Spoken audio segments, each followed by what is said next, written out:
Bismillahirrahmanirrahim. Assalamualaikum warahmatullahi wabarakatuh. Bertemu lagi dengan saya Ali Sunardi. Hari ini saya ingin berbagi tentang keputusan Menteri Pendayagunaan Aparatur Negara dan Reformasi Birokrasi Republik Indonesia nomor 16 tahun 2025 tentang pegawai pemerintah dengan perjanjian kerja paruh waktu. Di sini diinformasikan menimbang, mengingat,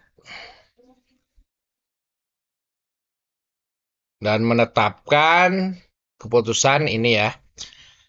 Di poin pertama, pegawai pemerintah dengan perjanjian kerja paruh waktu adalah pegawai aparatur sipil negara.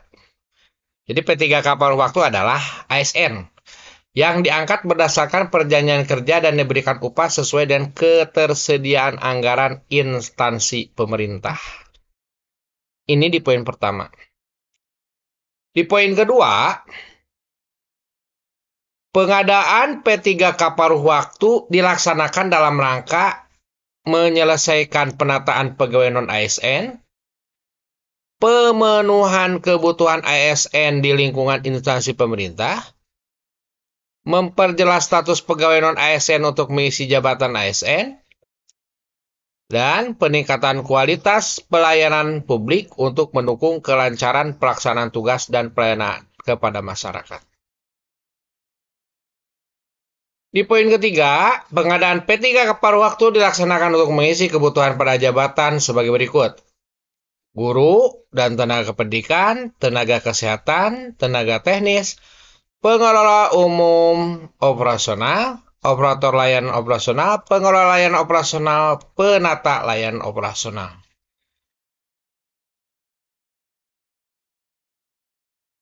Keempat, pengadaan P3K paruh waktu dilakukan berdasarkan hasil seleksi ASN tahun anggaran 2024. Di poin kelima, pengadaan P3K paruh waktu dilaksanakan bagi pegawai non-ASN yang terdaftar dalam pangkalan data pegawai non-ASN BKN dengan ketentuan sebagai berikut. Telah mengikuti seleksi CPNS, namun tidak lulus, telah mengikuti seluruh tahapan seleksi P3K tahun 2004, namun tidak dapat mengisi lowongan kebutuhan. Poin ke-6, status kepegawaian P3K paruh waktu ditetapkan sebagai pegawai pada instansi pemerintah dan diberikan nomor induk PPPK atau nomor identitas pegawai ASN. Di poin ke-7, pengadaan P3K paruh waktu dilaksanakan dengan tahapan sebagai berikut. Yang pertama, pejabat pembina kepegawaian mengusulkan rincian kebutuhan P3K paruh waktu kepada Menteri Pendayagunaan Aparatur Negara dan Reformasi Birokrasi berdasarkan ketentuan sebagaimana dimaksud dalam diktum kelima. Rincian kebutuhan P3K paruh waktu bagi pegawai ASN sebagaimana dimaksud dalam diktum kelima wajib diusulkan seluruhnya oleh PPK, pejabat pembina kepegawaian.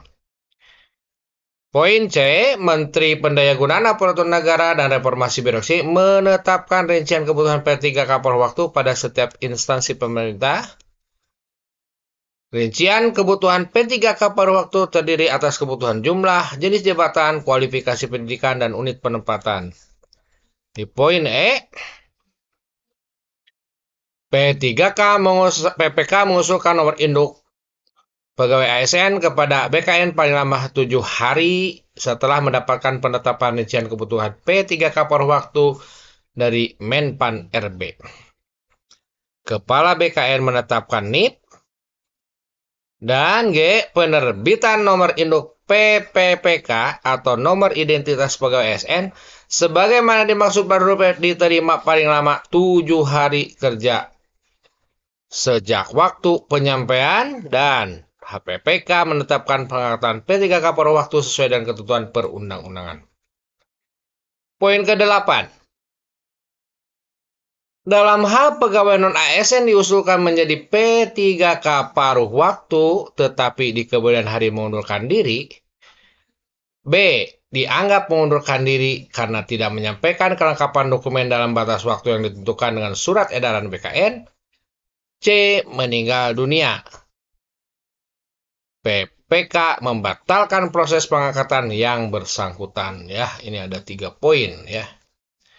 Kesembilan, pejabat pembina kepegawaian dapat memberikan kuasa untuk mengangkat P3K pada waktu sebagaimana dimaksud dalam diktum ke-7 huruf H kepada pejabat yang ditunjuk di lingkungan untuk menetapkan pengangkatan P3K paruh waktu. Poin ke-10, pejabat yang ditunjuk sebagaimana dimaksud pada diktum ke-9 adalah pejabat pimpinan tinggi madya yang membidangi kesekretariatan untuk instansi pusat. 11. P3K paruh waktu yang telah diangkat dan ditetapkan berdasarkan keputusan sebagaimana dimaksud dalam diktum ke-7 huruf H melaksanakan tugas jabatan berdasarkan perjanjian kerja. Ke-12. Perjanjian kerja dimaksud pada diktum ke-11 paling sedikit memuat nama jabatan, ekspektasi kinerja, unit kerja penempatan, skema kerja, masa perjalanan kerja, hak dan kewajiban, dan sanksi. Poin ke-13, masa perjanjian P3K paruh waktu ditetapkan setiap 1 tahun yang dituangkan dalam perjanjian kerja sampai dengan diangkat menjadi PPPK. Poin ke-14, PPK menetapkan jangka waktu bekerja dan jam kerja P3K paruh waktu sesuai dengan ketersediaan anggaran dan karakteristik pekerjaan. Poin ke-15, keputusan pengangkatan sebagaimana dimaksud dalam diktum ke-7 huruf H dijadikan sebagai dasar dimulainya masa perjanjian kerja paruh waktu dengan instansi pemerintah. Poin ke-16, P3K paruh waktu melakukan perencanaan kinerja untuk menyusun sasaran kinerja pegawai SKP sesuai target dalam perjanjian kerja. Poin ke-17, evaluasi kinerja triwulan dan tahunan P3K paruh waktu dilakukan berdasarkan capaian kinerja organisasi. Poin ke-18, hasil evaluasi kinerja sebagaimana dimaksud pada diktum ke-17 digunakan sebagai pertimbangan perpanjangan perjanjian kerja atau pengangkatan menjadi P3K. Poin ke-19, P3K paruh waktu diberikan upah paling sedikit sesuai dengan besaran yang diterima saat menjadi pegawai non-ASN atau sesuai dengan upah minimum yang berlaku di suatu wilayah. Ke-20, sumber pendanaan untuk upah sebagaimana dimaksud pada diktum ke-19 berasal selain dari belanja pegawai sesuai dengan ketentuan perundang-undangan yang berlaku. Poin ke-20, P3K paruh waktu mendapatkan upah dan fasilitas lain sesuai ketentuan peraturan perundang-undangan. Poin ke-22, P3K paruh waktu memiliki kewajiban sebagai berikut. Yang pertama adalah setia dan taat pada Pancasila, Undang-Undang Dasar Negara Republik Indonesia, mentaati ketentuan peraturan perundang-undangan, melaksanakan nilai dasar ASN dan kode etik perilaku ASN, menjaga netralitas. Ke-23,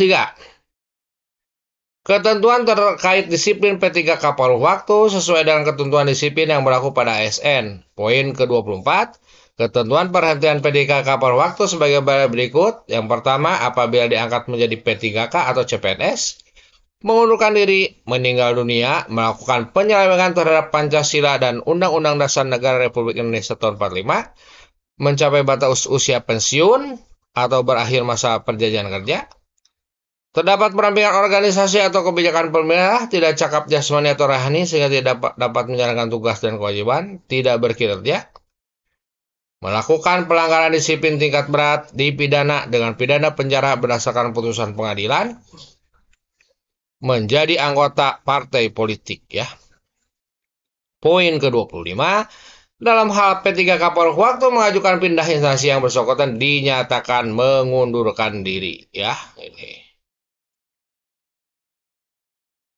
Poin ke-26, dalam hal terjadi perubahan organisasi pemerintah, P3K paruh waktu yang kompetensinya masih dibutuhkan dan perjanjian kerja yang bersangkutan belum berakhir, maka akan dipindahkan di unit untuk membutuhkan sesuai dengan kompetensinya.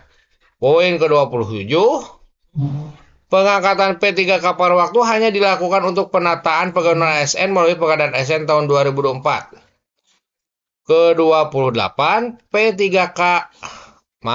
PPK dapat mengusulkan pengangkatan P3K paruh waktu menjadi P3K berdasarkan pertimbangan kesediaan anggaran dan hasil penilaian evaluasi kinerja. Poin ke-29, pengangkatan sebagaimana dimaksud pada diktum ke-28 dilakukan dengan tahapan sebagai berikut. PPK mengusulkan rincian kebutuhan P3K kepada Menpan RB. Menpan RB menetapkan rincian kebutuhan PPK pada setiap instansi pemerintah. Rincian kebutuhan P3K terdiri atas kebutuhan jumlah jenis jabatan, kualifikasi pendidikan, dan unit penempatan. P3K mengusulkan perubahan status P3K paruh waktu menjadi P3K kepada BKN paling lama 7 hari kerja. Poin E, Kepala BKN menetapkan pertimbangan teknis berupa status P3K paruh waktu menjadi P3K. PPK menetapkan pengangkatan PPK sesuai dengan ketentuan peraturan perundang-undangan. Keputusan ini mulai berlaku sejak tanggal ditetapkan ya, tanggal 13 Januari 2025 oleh Menpan RB Ibu Rini ya. Itu informasi tentang Perkep Menpan RB nomor 16 tahun 2025 tentang P3K paruh waktu. Mudah-mudahan informasi ini bermanfaat. Jangan lupa like, comment, dan subscribe. Assalamualaikum warahmatullahi wabarakatuh.